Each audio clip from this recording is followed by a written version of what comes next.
आषाढी एकादशीला शासकीय महापूजेवेळी मानाच्या 10 संतांच्या पालखी प्रमुखांना उपस्थित राहण्यासाठी यंदा प्रथमच निमंत्रण। दुष्काळासंदर्भात शरद पवार यांचं मुख्यमंत्र्यांना पत्र, दुष्काळी परिस्थितीवर उपाययोजना करण्याचा सल्ला तर बैठक बोलावण्याची विनंती।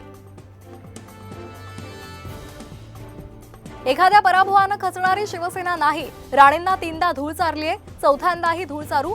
ठाकरे गटाच्या मुखपत्रातून नारायण राणेंवर प्रहार। नीट परीक्षा घोटाळ्याबाबत देशाच्या शिक्षण मंत्र्यांची एवढी गुळगुळीत भूमिका का? आमदार रोहित पवार यांचा सवाल, सीबीआय चौकशीची ही मागणी।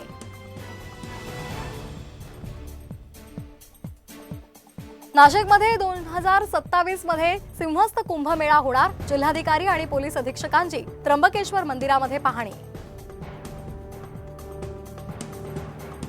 त्र्यंबकेश्वर मंदिरामध्ये भाविकांना मारहाण, शिवीगाळ केल्याचा आरोप, सलग सुट्ट्यांमध्ये भाविकांची अलोट गर्दी।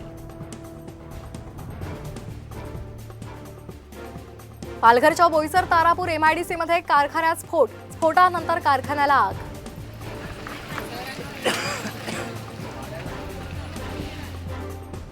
नंदुरबारच्या चांदसैली घाटातल्या रस्त्यावर खड्ड्यांचं साम्राज्य, पण प्रशासनाचं दुर्लक्ष, गावकऱ्यांचा तीव्र आंदोलनाचा इशारा।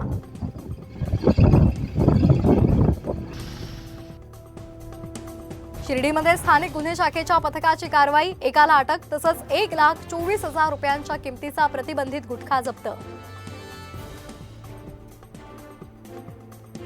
धुळ्यामध्ये 19 जून पासून 57 जागांसाठी पोलीस भरती प्रक्रिया सुरू होणार, पोलीस अधीक्षक श्रीकांत धिवरे यांच्याकडून मैदानाची पाहणी।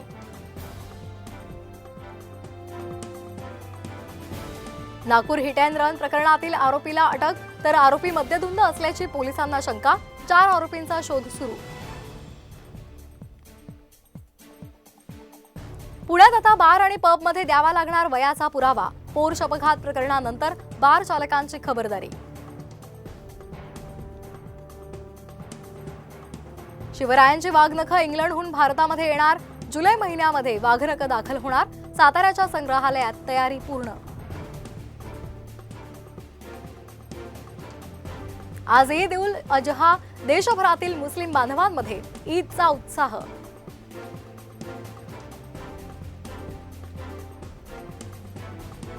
टीम इंडियाच्या मुख्य प्रशिक्षकपदी गौतम गंभीरची नियुक्ती जवळपास निश्चित, बीसीसीआय कडून लवकरच नियुक्ती होणार, सूत्रांची माहिती।